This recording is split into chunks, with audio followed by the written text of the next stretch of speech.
Have you lost your job? Have you lost a loved one? Are you exhausted caring for your parents, for your kids? Well, you can find immediate relief when you read Sheila Mack's new #1 bestseller, Bootstraps and Bra Straps. It contains the Boots formula to move from rock bottom back into action in any situation, especially right now. So if life has knocked you down, pick yourself up with Bootstraps and Bra Straps. Get your copy at www.sheilamack.com today. Are you ready for a reboot? Welcome to the Sheila Mack Show, reality at its finest. History reminds us those hit hardest often become the change makers. This year, we've all hit crazy economic, social, and emotional rock bottoms. We all get knocked down. Something hits globally, locally, personally. It affects our health, finances, our relationships. We have to recreate a business or career. Each show, Sheila and her special guest will be sharing their reboot stories, guiding you with real solutions to upgrade and up-level emotionally, mentally, physically, spiritually, and financially. Here on NBC's KCAA Radio. Welcome to the Sheila Mack Show, reality at its finest. Here we have real people sharing real stories and actionable steps to help you reinvent, rebuild, and reboot your business and personal life on your terms. I'm your host, Sheila Mack, and today we have special guest Charmaine, and Charmaine is a life strategist with the Charmed Life and guides entrepreneurial moms with children with special needs to achieve more time, energy, and focus in their personal and professional life. So Charmaine is certified as a life coach with additional certifications in goal setting and life transformation. When Charmaine isn't helping other entrepreneurial mamas slay their life, she is hanging with her family, playing with her plants, and catching up on her favorite shows. So also, one of the special things that we're going to share about today in today's show is that Charmaine is hosting a summit. It is a special mom, special kids summit, and it is a wonderful thing to attend. Mom, it's time for you to be seen, heard, and supported. So if you are working with either your mom or you have someone in your family or extended family that has special needs and you're trying to help out, it's a great thing to attend, and it is free. And if you look at the bottom of the screen here, there's a link to join. It is on Facebook, and we'll share more about that. All right, welcome to the show, Charmaine. Hello. Hi. Okay, so the first thing, this show actually started out with my new best-selling book, Bootstraps and Bra Straps, the formula to go from rock bottom back into action in any situation. And so with that, I like to start off the show with asking about a time in your business or personal life where you hit a tough situation, and if you could share with the audience how you got back on track. Wow, I am seasoned, so there were a lot of tough situations in my life. One of the most recent ones, though, was our eldest son passed. And when someone passes, it's never really a good time because there's so many things that are engulfed in just taking care and handling that piece. And, one of the things that I definitely had to do that kept me afloat was, thankfully, I had been working on like my goal setting and my mindset. So even throughout all of that and the grief and having to make funeral arrangements and having to do all those other pieces, I was still able to stay afloat mentally, and our family was still able to stay afloat financially because my husband took off like almost a year of work. Yeah. And because we had another stream of income, it wasn't like, oh my God, we don't have insurance or money. So we were able to have those things in place. But it was challenging because, for me, I always have this fear that I'm working on of the money running out. And so it kind of makes me grind harder and everything like that. But navigating that was a true testament to, am I really working on the things that I say I was working on? And putting my feet to the fire of, well, am I still doing mindset work? And have I had experienced growth? And, how am I able to navigate all of this while still parenting 2 other kids and not losing my mind and keeping, our marriage together and just communicating through that. And with any tough situation, I will say one thing about tough situations is they have a common theme.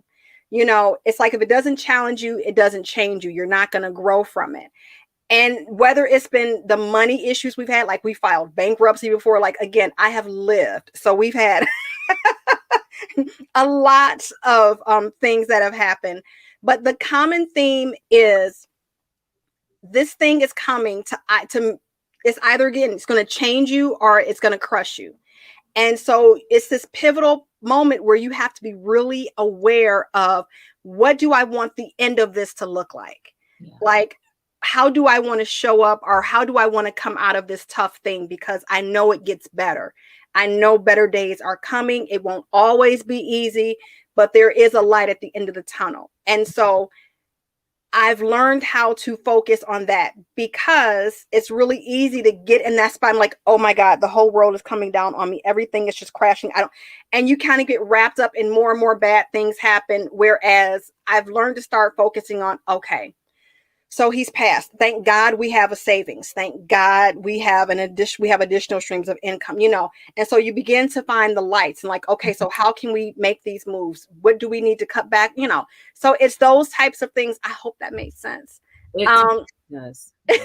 Those are the things that, what I guess, because I've been learning throughout, all of my failures and mistakes, that there are always things that are going to challenge us in our life. We're going to have different events that are going to just push us to our limits. Wow. And what are we going to do with that? And they're never going to come when you expect it. Like Tony Robbins tells this story where he's in a brake car. I think that's what he calls it.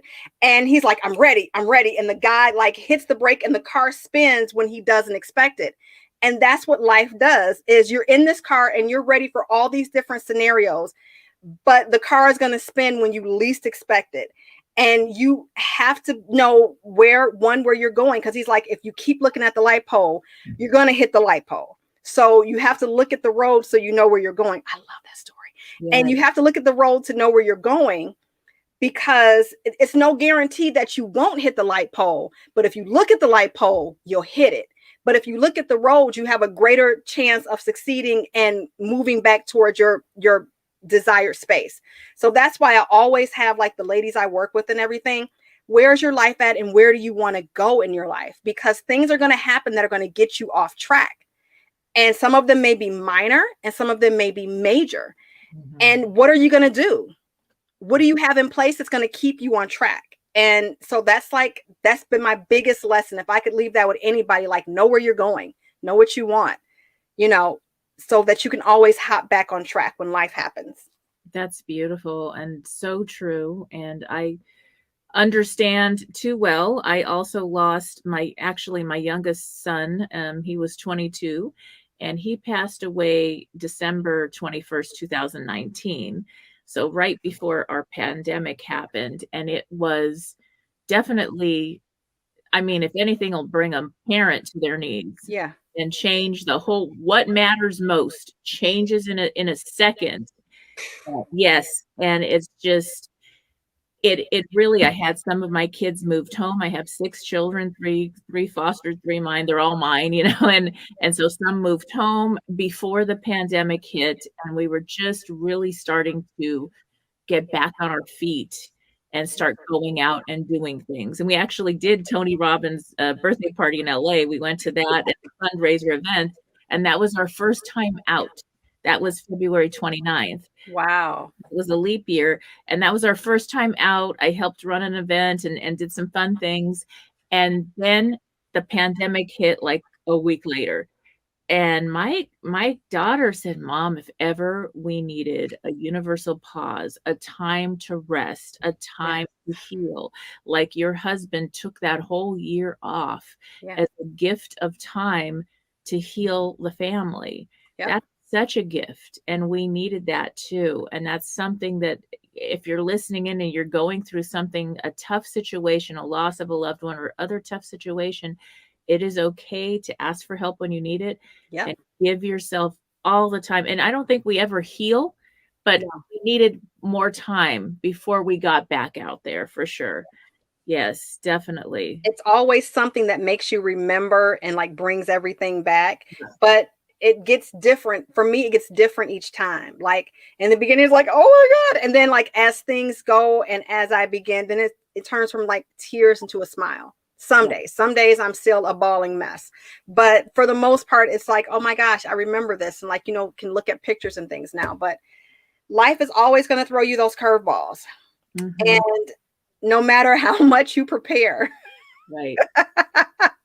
Yes. if 2020 has taught you nothing, there were so many of us that had planners. I'm an organizer and a planner, and I had like my entire 2020, and it was like, because I was supposed to have several live events. I'm like, I'm gonna do live events in 2020, and that didn't happen. And so if it's taught you nothing else, it's the power of knowing where you want to go, so that you have the ability to pivot as quickly and as seamlessly as possible. Not saying it's going to be easy, but at least if you have a plan to pivot, then you're always able to hop back on track. Yes, that really does make a big difference. And now with you have kids that have special needs, you have this great event that's coming up. So how did that work with losing a brother? How did that affect the kids, or did you do things differently, or what was that? So, it's actually brought everybody closer together because MJ was a lot of work. So, there's varying degrees of special needs, but he had seizures. And if anybody, like, those are a completely different ball game in the regards to being a caregiver and not so much a parent to that individual. And so for the other kids, I am a firm believer in therapy. I love my therapist. She sometimes is on speed dial. As soon as he passed, I had the mental capacity to make everybody therapy appointments. Like that was the first thing. Yes. I got like all of us in like for group, and we did family for about 2 months. And of course, everybody did their own individual stuff. But that again, that was another saving grace, is that I knew that there needed to be an outlet for us to have this communication. And just especially for my younger son, and for my daughter who's also on the spectrum, they knew that he was gone, but to be able to give voice to that and to feel comfortable about that, because I knew I couldn't be there holding space because I couldn't hold my own stuff. Exactly.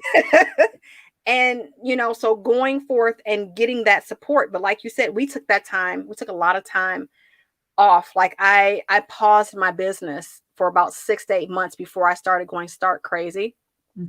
And I love what I do. So coming back, but making sure the kids had the supports that they needed. I really started instituting mental health days. Like I'd never thought about that for my kids. But then after this, listening to them, because each child needed something different. My youngest son, there would be days where he would just be like, I can't get out of bed. I don't want to. But my daughter needs people. So she continued to go to school, and I just let her teachers know, like, hey, don't make a big deal out of it. If she wants to talk about it, let her talk about it. And she wanted to be, around her peers and all like that. That's one, I guess, awesome thing about autism is their sense of order. And so that was her order. Her consistency is what made it easier for her to navigate. I did a lot of eating. I did. Yes. What is that? People are always bringing you food. And, so there was a lot of eating, a lot of good eats going on. And I just bead. Bead isn't a word, but I was just a human being. And so that felt really good for a minute. But again, I am like, I always have this drive and purpose. It's like, okay, this is great, but I'm not serving anybody sitting in this. Like, this is like, I have to go. I have to do something. And so I got back in, and I actually, that quiet time got my vision to be a lot clearer. Right. So when I came back, I'm like, you know what? I'm going to take the plunge. I'm going to serve specifically moms of kids with special needs. That is going to be my thing. And I had avoided that for so long, Sheila. Oh my gosh. I had avoided working with moms that had kids with special needs for so long because, I'm like, well, I'm not good enough. Like, I don't know everything to like help them out. And, I don't know if I could do that. Like, I don't want to disappoint them because, as a mom with kid with special needs, we're constantly disappointed by the systems and the people that say they're supposed to help us. Yeah. And I didn't want to be one of those people. Like, that's my biggest fear, I guess, in working with my audience. Like, I love serving them, but I want to make sure that they're getting what they need, not just what they've paid me for, but definitely they're getting what they need, because we've been let down so many times, and we pay hundreds upon thousands of dollars to get services. And then it's like, half done services, or, it's the horror stories. I'm sure we could go back. It's like, oh my God, really, I really could have probably had a good million. Right. With 6 children. I am not even pretending. That is not even like exaggerating, because of all the money when you do the special schools and the special extra classes and the tutoring that they didn't cover and things that wasn't diet. Right. All those vitamin therapy. Yep. We did fast forward. We did cogmed. We did all these therapies. Neurofeedback. Yes. Everything. And it was, I even became a teacher for them so they could go to the private school free, because they were getting kicked out of, some of them, a couple that had really serious issues, were literally getting opportunity transfers, they called it, from one school to the next. And I was like, this is stupid. This is not helping the child at all. No. And it was just, and I was like, okay, I just have this child at home, and we barely adopted this one, little Daniel. And let me tell you, he got opportunity transferred in kindergarten. 5 kindergartens. And I was like, that's it. I'm going to go, we're going private, because this is just ridiculous. We can't, it's so disruptive. How is it that he can behave at home? That was one of the things that we had with my younger son, because he has ADHD. And I said, like, this whole time that he's been at home, I haven't had any issues. He's focused. And I said, so it's not him that's the problem. That's what I told the teacher before. I said, it's not him that's the problem. It's the other kids making noise. And so it overstimulates him. And so then he starts doing other things. I said, so it's not really him. It's a whole classroom issue. He's just the one that makes the most noise. So, it's those types of things. And he's like, I don't want to go back. Like, I like being here. It's quiet. I can focus. His grades have soared through quarantine. And I know this isn't everybody's story, but I'm like, oh my goodness. She's like, he's jumped quite a few levels. Like, we're having to pull back his support. Exactly. And, it's one of those things where his confidence has grown, everything like that. But the school system, unfortunately, is not built for different learners. I don't care how cute they package it. Right. I don't care what laws they changed. I don't care. It's not built for different learners. Everything is made for a box. And if your kid doesn't fit in that box, then there's a problem. Now, here's the thing, though, when we grow up, the reality is, when you look at some of the greatest minds on this planet that have contributed the most to science, medicine, in many different areas, they were labeled ADHD, or they had dyslexia, or something. Yeah. And they had to overcompensate so much. And then they finally were freed from the desk and able to go do their thing. And they've helped so many people on this planet. And so it's not because your child may have a diagnosis or a label or something, okay, they need this or that. That's okay. Yeah. That doesn't mean anything. That doesn't mean you're not going to have success later in life. And it's just, I feel like there's a lot of people back in the day, back in our time maybe, or before, where they didn't do that. They medicated you and put you in a mental facility, because like when my daughter was diagnosed with autism, it's funny now, but back then I'm like, what?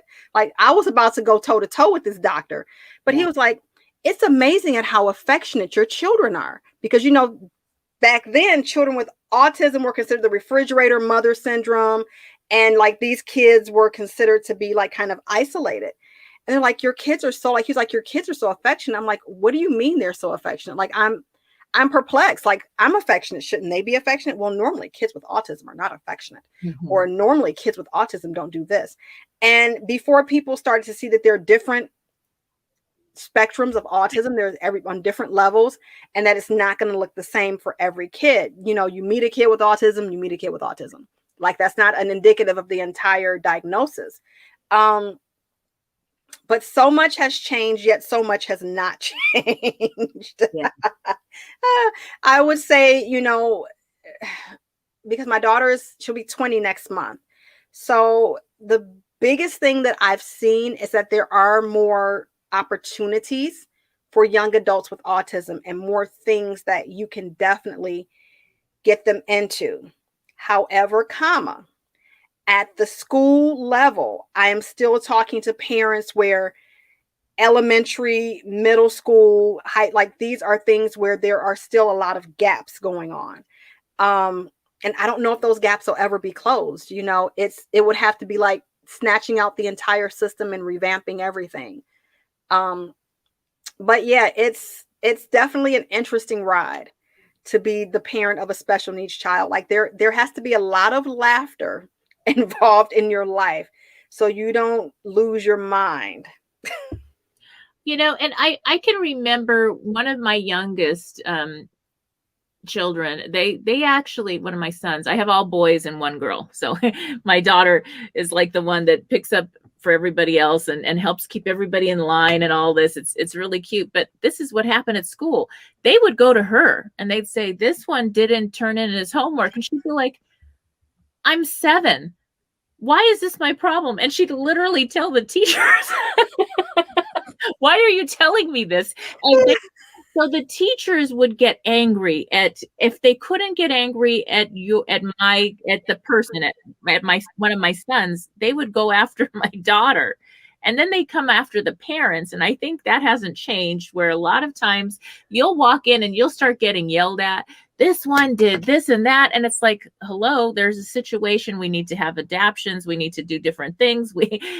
Have you done these things? It seems like he's not the only one having the meltdown now, is it?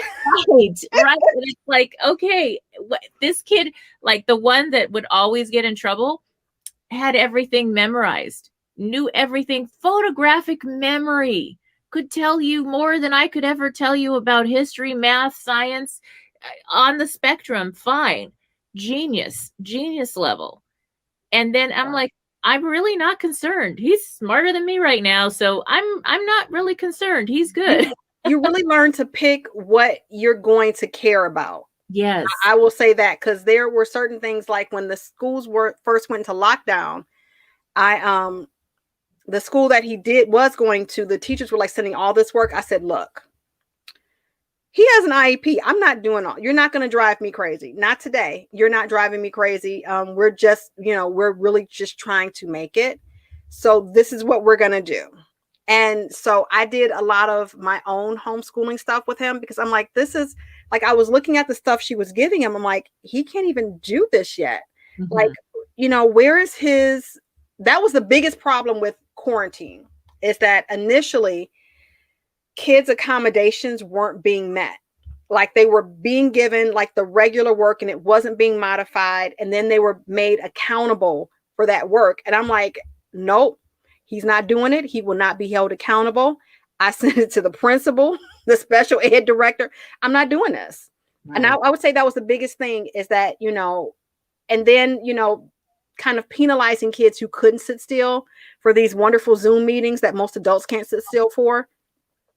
Penalizing them for that. And so we changed schools, and the school we're at now, actually, they're almost set up like they could be a virtual school. They're doing a really good job at working with the kids in sprints, mm-hmm. because they're in 4th grade.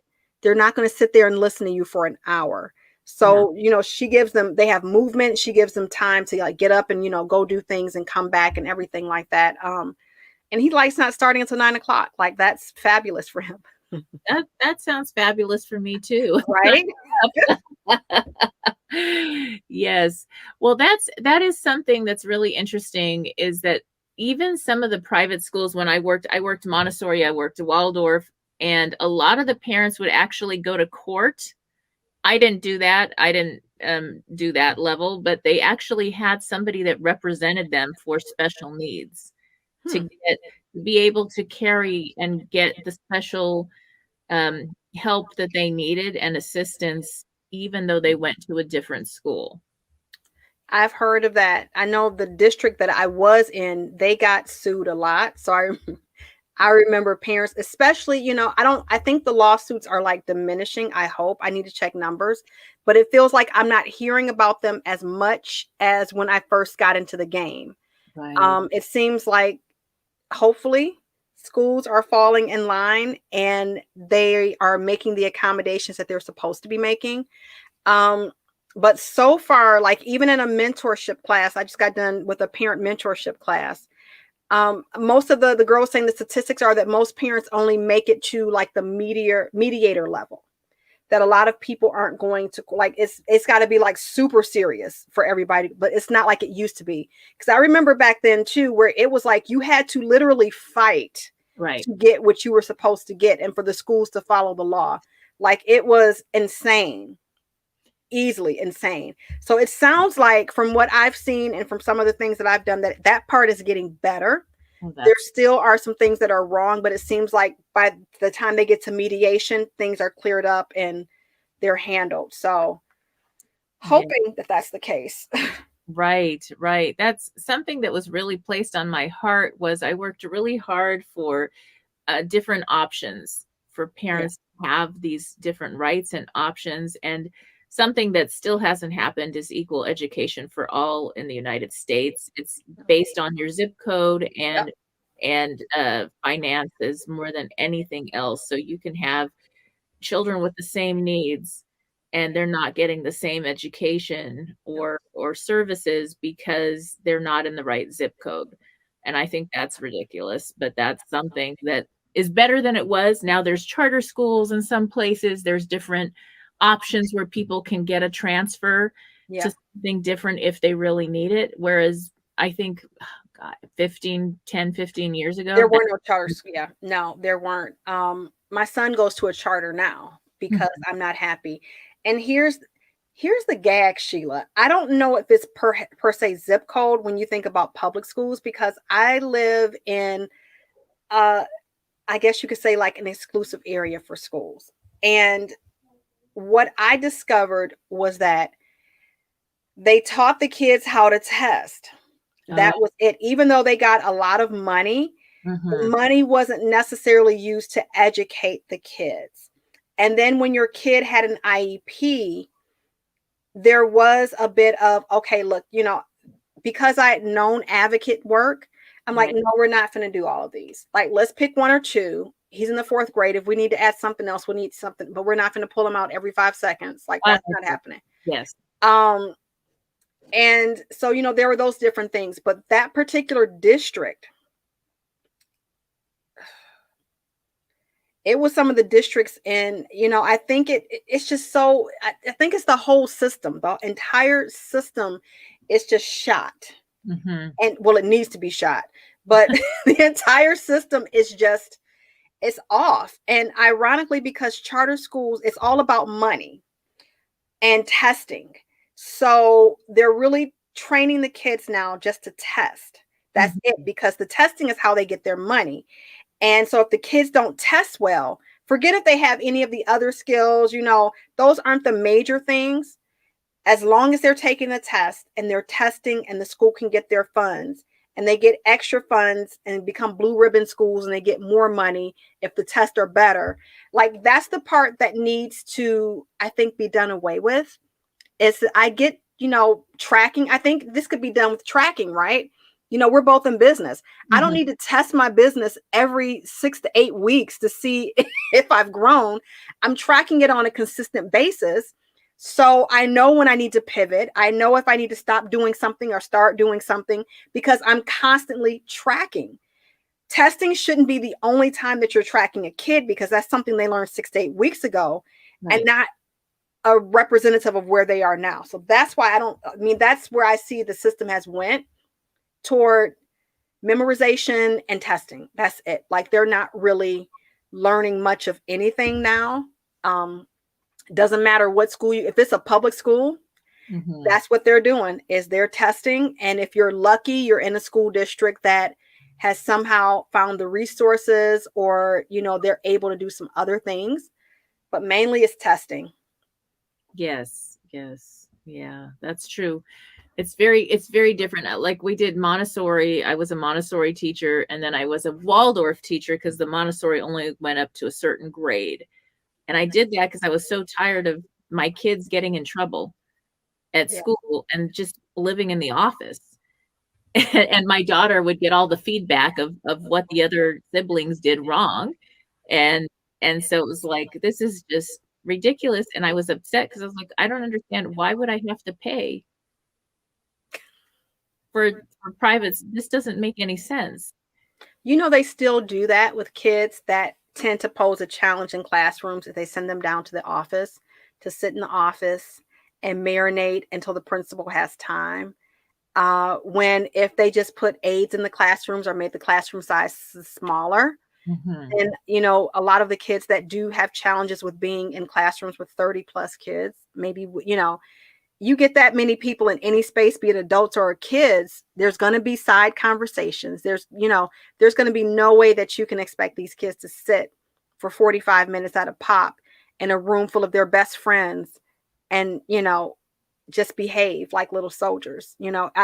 Again, the whole system needs an overhaul. My brother did Waldorf. Okay.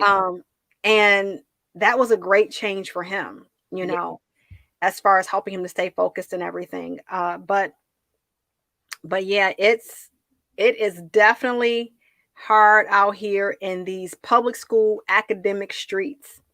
It really is. And I really feel for parents that either aren't sure of how to advocate, or, because the school will tell you whatever is easiest for them. They will. No matter how much they love you, no matter how many cookies you bring them at Christmas, and it's never up to the teacher. That's the other gag. It's never really up to the teacher. Right. It's up to all of the powers that be as to what's going to happen. I've had teachers tell me, I know this is stupid, but there's not much I can do. And it was the truth. Like, there wasn't much she could do about it, because she was in the same system that I was in, so the American educational system needs a swift overhaul. Like, maybe you would have thought that quarantine would have been great for them to try to change some things that were really outdated and to make some pivots.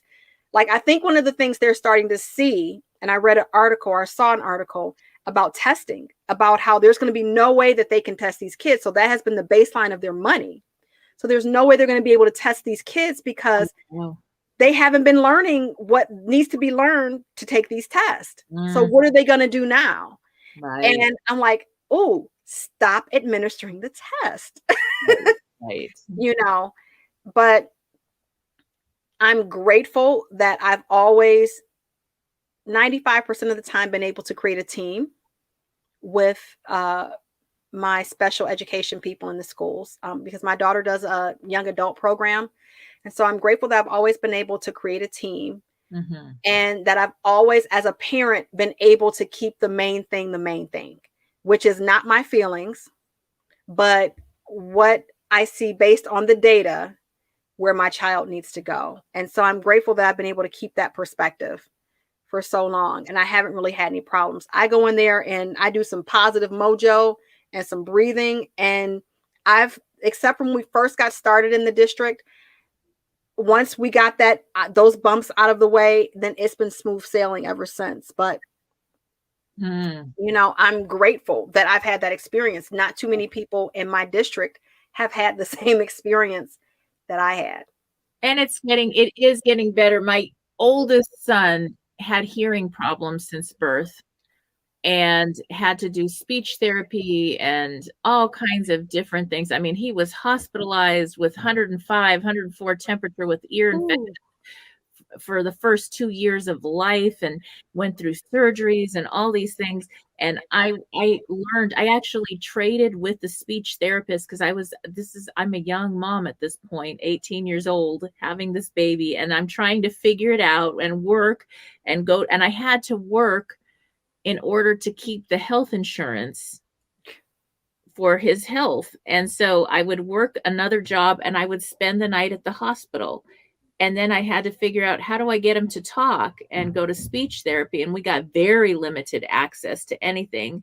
Wow. And finally, when he went to public school, what they told him was, what they told us was, he's going to go in this ESL classroom because his last name was Spanish, was a Spanish last name. And I said, but he doesn't, honestly, because his dad is from Mexico and speaks Spanish. So I was like, but we speak English at home and he can barely speak words in English right now. And now he speaks 3 languages. Okay. And Japanese, Spanish, English, and so he's fine. But back then I was like, I don't understand why. Well, they needed to meet a quota and he passed because of his last name. And I said, but this is going to really hurt him because we've worked hard. I've traded hours after my work with the speech therapist in order to get extra therapy, because it was like $700 a month on top of everything else just for the therapy. That was a million years ago, and so that was ridiculous. And I fought, and I finally just pulled him out and paid for a school that he could go to classroom and speak the language that he was born in this country that he could speak. Right, to speak. Yeah. And, they could barely understand him in English with his speech issues. So I was like, we can't add another. We can't do that right now. Not right now. And that would have just been so hard. One of the things I will say they have changed is the access that you can get to things. There are so many. No matter what state you live in, there are places that have grants that can help you to get services. That's nice. In Michigan, I know there's the Michigan Alliance for Families. Normally, if you go on your state's website and type in special needs support or anything like that, it'll come up with a list of agencies and things that have funds just to make sure that you can get what you need based on your income level. And I know in Michigan, I don't know about in Vegas or any place else, is that they have waivers. So if a parent makes too much money to get the normal Medicaid services, the child can still get those services, whether it be ABA or if you need diapers or anything of that nature. There's a waiver because they know that cutoff is ridiculous. Yes. And that there are parents that still need support, respite, and things of that nature. So that part has changed drastically. Nice. When we first got started, we lived, thankfully, in Maine. Maine at the time was this haven for special needs kids, specifically for autism. My daughter went to the May Center in Maine, and they did intensive ABA. This was state paid for. They did intensive ABA with her for 2 years. When it was potty training time, they brought therapists came out to our house and actually helped us with potty training. I'm like, what? Yes. That's when they were starting to take the turn. We're accessing services. We're starting to take a turn. And now ABA is covered by Medicaid. You can get ABA with Medicaid now. The only thing they don't cover yet is medical marijuana. That would be very helpful for people with seizures. But different things are coming. There's this push. So different things are definitely, some of the alternative pieces are coming. Even though I had to pay thousands upon thousands of dollars for neural feedback, I would love to see that as something that's covered for kids, especially with ADHD or other types of, challenges, because it was so helpful for my kids. Right. And to helping their brain stay in a particular wave state so that they can focus and so they can get things going. They're all different. The vitamins, God, I wish the vitamins were covered. Like, it's medically proven that these vitamins help this thing. Can I get a prescription? So there are different things that are covered, which are great, like the diapers and things of that nature, the medical supplies, but then things that aren't, that are still just as helpful. And it's like, and I can't write them off either. Well, supplements you can, well, you can do use Asia, but so it's like, again, like we were saying earlier, so many things have improved. Thank goodness. But there are still some ways to go. And this whole special needs mom journey. And it doesn't stop when they become adults, no matter where your child is. Like, there's still different things as it just changes the scope of what it looked like from when they were a kid to now when they're an adult, and how maybe an overstimulation might present itself, helping them to be able to not mask, but just to manage their symptoms is so important, and it presents itself differently as they become older, and just being on the lookout for that as a parent, Okay. So important. I mean, when you think about young adults and how they get into things, they start drinking and start experimenting with drugs. And if they have some other thing going on, a lot of times it'll be a compensation. Yep. And the next thing you know, they're addicted to something. Yeah. And it's really something to watch, because it's so easy for them to slip. Yes. And then there's a lot of people that haven't been diagnosed, or maybe they were and the parents ignored it. Yeah. And then they have a child that's a young child or a young teen, sometimes really younger than we even want to think about, that is getting into things because they are using it to compensate, to help them focus, or to help them manage things. And really, to have the proper diagnosis and the proper help is going to make all the difference in protecting our kids to not have to go down that road. That's the other thing. Kids on the spectrum really want to please and want to be considered to be a part of.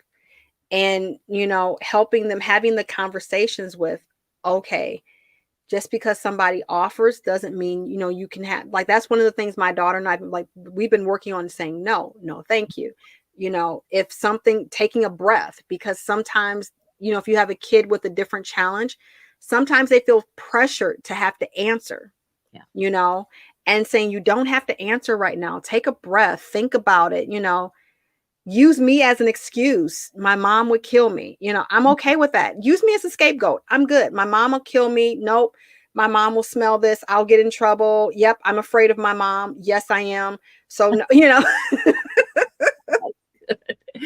Yes. We have to be more vigilant and practicing those types of scenarios with our kids that have special needs, more so than, neurotypical, kids, because it's that repetition, and it's helping them to understand and connect the pieces, and, helping them to have that roadmap of what to do. And even though you're not going to, I think that's every parent's like fear, right? Is that we're going to try to prepare them for as many scenarios as possible. But you never can prepare them for all the scenarios. But some, you think about the major ones, and, what are you going to do? Like, I asked my 10-year-old, what are you going to do if your friend offers you marijuana? What are you going to do if your friend offers you a drink? Like, you go over to their house and they say, I drink, what are you going to do? Why would you say no? Asking, like, why would you say no? Why wouldn't you want to do it? And those types of questions, so that they can have a connection to it. Because just saying, because I said so, I know from experience in being a teenager, my parents saying I said so does not work. Right. Yes. So it is a tough one. And even if your kids aren't on the spectrum, there's so much pressure. Yes. There is so much out there now. And at now that all my kids are grown, I hear these stories. And it's like at a much younger age than you'd ever imagine. Ugh. That things are available at school, online, anywhere. And so that's something to really be aware about. And it's better to be over cautious than under. And that's because you can always pull back. If you see that they're going in a different direction, it's so much easier to pull back. I would always tell the therapist that let's start at the top. Let's see what's missing. And then we can start to, filter down and, then build back up versus starting them at the lowest level. We don't even know if they're there. What if they're in the middle? Let's just start where you would think, start at the top. Mm-hmm. And then, if we need to come down, we'll come down. But if they're good there, then let's just stay there. Yes, very true. Now, I'd love to have you share a little bit more about the summit that's coming up and what's happening in that program. So the Special Mom, Special Kids Summit was created because of like what I said in the beginning. I really got sick of summits and workshops that were created for special needs parents, but all they did was cost us a lot of money and left us overwhelmed at the end. I don't know how many summits I've been to where I have a notebook full of notes and like I still don't know where to start at. So I created it from that space. The summit is free to enter. There are going to be 11 speakers. We're talking about everything from transitions between high school, middle school, elementary school, preschool. We're talking about all the transition pieces. I have some phenomenal ladies talking about IEPs and just being advocates and things that you can do to mitigate situations with your school. I have people coming talking about guardianship, which is a really big thing. Are you a guardian or do you just do power of attorney? Like which one should you do? We're talking about respite, all the different things that are kind of going on for parents right now. And always, I think now is always a good time for special needs parents. But I wanted to give moms specifically the space to feel community and to feel heard and to feel like somebody sees your struggle. We hear, all the speakers that I got were based off of topics that I asked other special needs parents about. So I hear you. And then I want to support you. So making sure that in this space, you're supported. There's only one speaker a day versus like 20 speakers over the course of 4 days or 2 days. Mm-hmm. So it gives you time to breathe, listen to, what's being said, ask questions, really giving you the opportunity to digest the information. I think that's so important. And that's what a lot of summits are missing is that you can't digest anything. They're trying to pump you with 4 speakers in one day. Like, Right. I don't know about you, but like, especially when I had younger kids or kids that had bigger challenges, I may have had 20 minutes to listen to one person, but I sure didn't have 2.5 to 3 hours to listen to a whole summit or to sit there. Exactly. So I wanted to keep that in mind that we don't have that type of time. We're already crunched as it is. And I want to keep everything bite-sized and actionable. So that's where this summit came from. Is I wanted something that we could actually digest and not a sales fest. I'm sick of those too. Yes. So the ladies that are presenting are fantabulous. You're one of them, and thank you so much. And it's heartfelt. It's not a prepared speech. It's very conversational. It's very laid back. It's unlike any special needs summit that you've been to. Very laid back. That's the vibe I definitely wanted to keep because I want everybody to feel comfortable and just happy to be there and not like, I'm learning something else. This is going to be so hard. We have enough of that, but learning in an environment that's a lot more relaxed and flowy. Nice. Yeah. Nice. So that's the summit and I'm super excited. Yes, me too. And what are the dates and where people can access the summit? So the dates are April 26th through May 7th. And it's going to be in a Facebook group. So all the videos and everything like that will be in one space. You won't have to keep going back to a link or download anything special on because most of us have Facebook, or at least we have access to Facebook. And so you'll be able to watch all the videos there. We are going to have a VIP package, but I call it the individual care plan package. And that's going to be $27. And that'll give you the ability to see all the videos at your leisure. It'll get you a workbook and a couple of other things. And the proceeds from that are going to go to the Autism Play Place in Michigan. And it's a space where it's just not for kids with autism, but it's definitely a sensory-friendly, parent-friendly space. Because I don't know about you, when you have a kid with challenges, those neurotypical parents look at you and roll their eyes at you like you are doing something wrong. And I hated that. And so it's good to have a space where we can go and not be judged. And everybody gets that your 15-year-old kid goes in the bouncy ball house or sits on the swing set and not go, oh my gosh, why is he in there with the babies? You know, so it's a really cool spot. They do haircuts, like sensory haircuts. They offer respite services. So it's a really cool place. My son loved going there. That was the only place we could go play with him because he could run around like without me having to go, you know, he could run around freely. So it was, it's a fabulous spot. We always support them. Very good. And then on what do we look up on Facebook in order to join the summit? Well, you would go to the charmlife.live/S as in Sam, M as in Mary, S as in Sam, K as in Kid Summit. And that's where you would sign up. And then once you sign up for the summit, you're given a link to jump in the group. All right. Wonderful. Well, thank you. So I look forward to joining the summit and seeing everyone there. And thank you again for being a guest on the show, Charmaine. Thank you for having me. This was fun. All right. All right. And for those listening in, stay tuned. We'll be back after these messages. If you are just tuning in, this is the Sheila Mack Show on NBC's KCAA Radio, the station that leaves no listener behind. I'm your host, Sheila Mack, and we just had an incredible interview learning about a summit that is coming up. It is the Special Moms, Special Kids Summit. So if you are a parent, teacher, grandparent, or other, and have a special kid in your life, then this is a wonderful summit to join. It is actually a free summit, so get your seats by going to https://thecharmedlife.me/SMSK summit. All right, now stay tuned. We have more messages. Thank you for tuning in to the Sheila Mack Show, Reality at its Finest, where we share real situations with real solutions to help you rebuild, reinvent, and reboot your life on your terms. I'm your host, Sheila Mack.